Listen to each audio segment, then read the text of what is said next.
Quem me acompanha nas redes sociais já me ouviu por diversas vezes dizendo que o reinado do Alexandre de Moraes iria ter fim, que a ditadura do judiciário ia sofrer um brutal revés. Esse dia chegou e eu vou te provar. Nesse exato momento, não só o ministro Alexandre de Moraes, como todos os ministros do Supremo estão com a cabeça quente, desesperados. E por ser o destaque desse grupo que promove a tirania em nosso país, Alexandre de Moraes é aquele que tem o maior grau de preocupação, desespero completo a essa altura do campeonato. E isso por quê, senhoras e senhores? Eu vou explicar e vocês vão entender. A Corte Interamericana de Direitos Humanos tem um órgão chamado Comissão Interamericana de Direitos Humanos. O papel da Corte é julgar, da comissão é investigar. E a comissão está mandando para o Brasil nesse dia 9, domingo, 9 de fevereiro, a um grupo de relatores com o objetivo de, chegando aqui no Brasil, vão ficar do dia 9 ao dia 14, vão ouvir os presos e os perseguidos políticos do ministro Alexandre de Moraes. E vai conversar de uma forma muito especial com o ex-assessor especial da presidência do governo Bolsonaro, Felipe Martins, e seu advogado. Vocês já pararam para pensar quando Felipe Martins falar para o relator da Corte Interamericana o porquê que ele foi preso? Para relembrar, ele foi preso sob a alegação de que teria ido para os Estados Unidos. Não foi.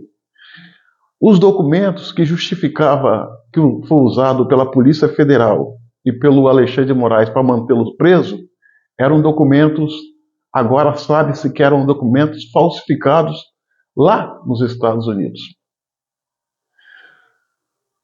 Mesmo depois de provar que não viajou, mesmo depois de provar que os documentos eram falsos, Felipe Martins, ainda assim, por ordem do ministro Alexandre de Moraes, ficou mais 4 meses preso, totalizando 6 meses, quando uma prisão, no caso dele, se tivesse embasamento, eram apenas 35 dias. No entanto, ele ficou 6 meses preso. Mas não para por aí, minha amiga e meu amigo. Mesmo assim, ele continua sendo oprimido, humilhado, investigado, e a sua liberdade conquistada, ela é relativa. Por quê? Porque ele está com um monte de restrição. Não pode ter redes sociais, não pode dar entrevista, mesmo sendo provado que a acusação contra ele não fazia sentido.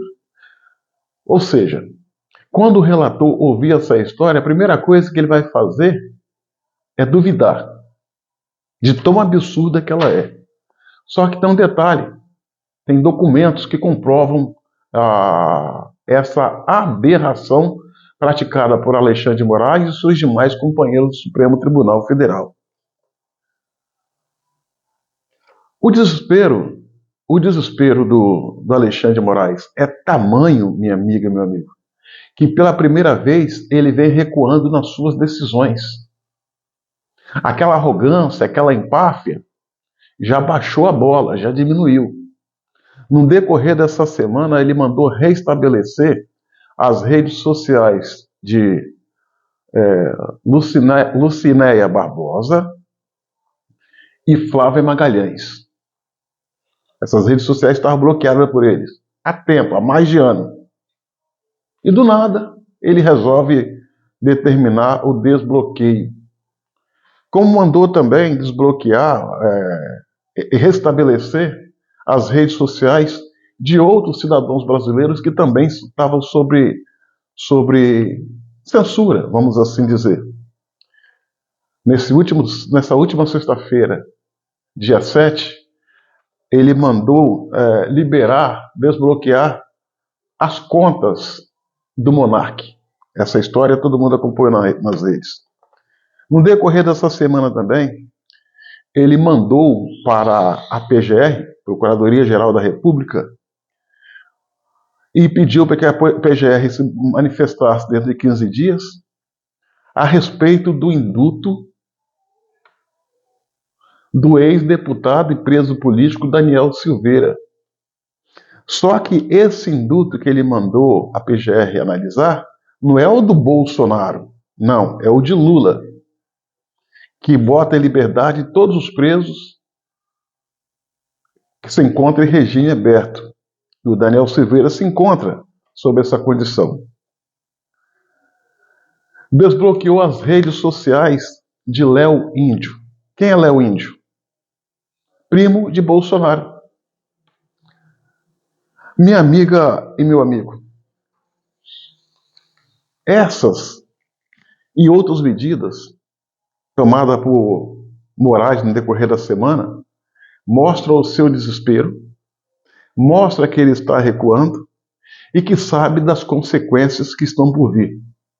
Mas tudo isso só está acontecendo e muitas outras coisas ainda irão acontecer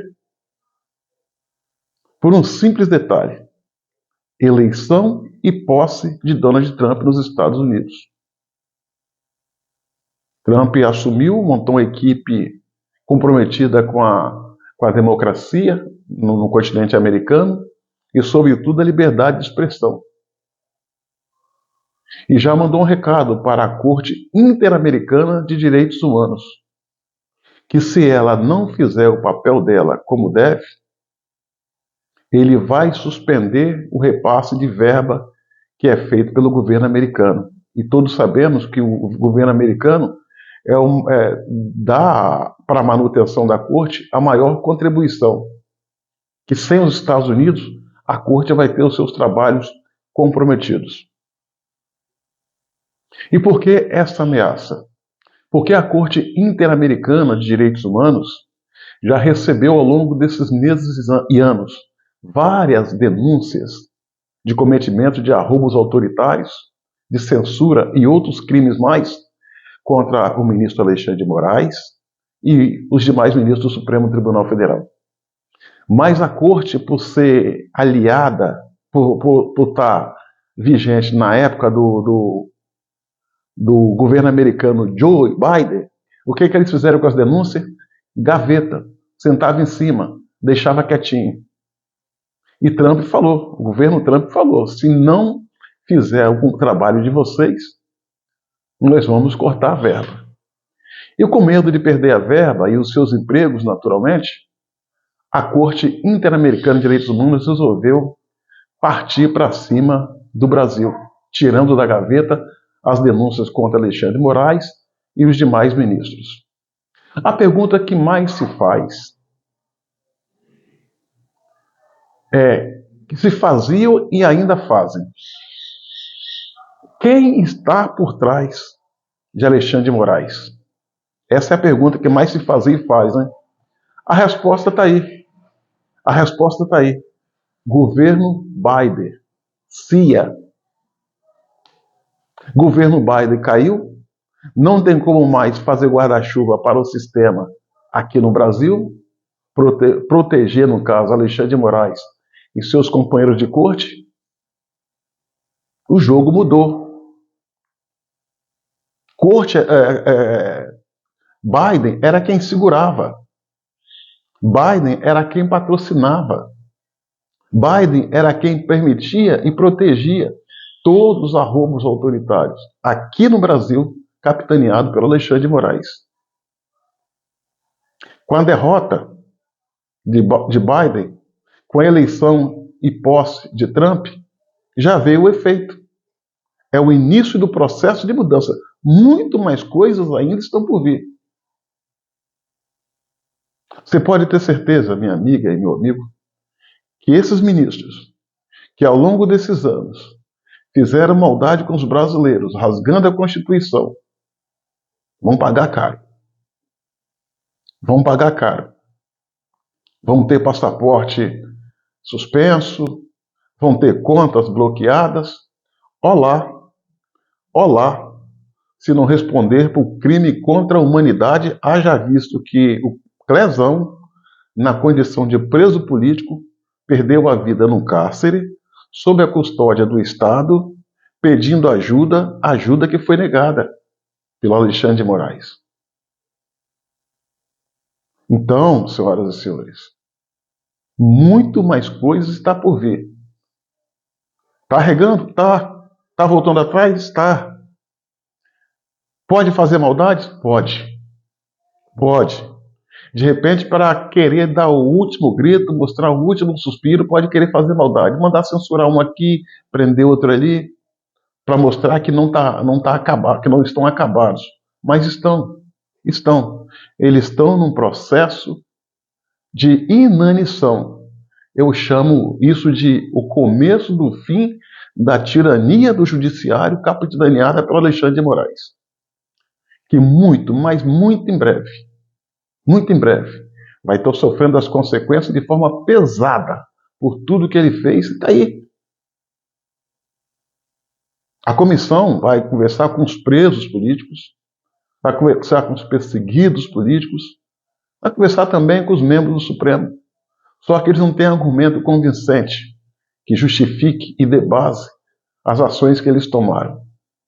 Acredite, minha amiga e meu amigo, nesse exato momento, Alexandre de Moraes está em completo desespero, como eu já venho falando há muito tempo, e a gente já começa a vislumbrar o começo do seu fim.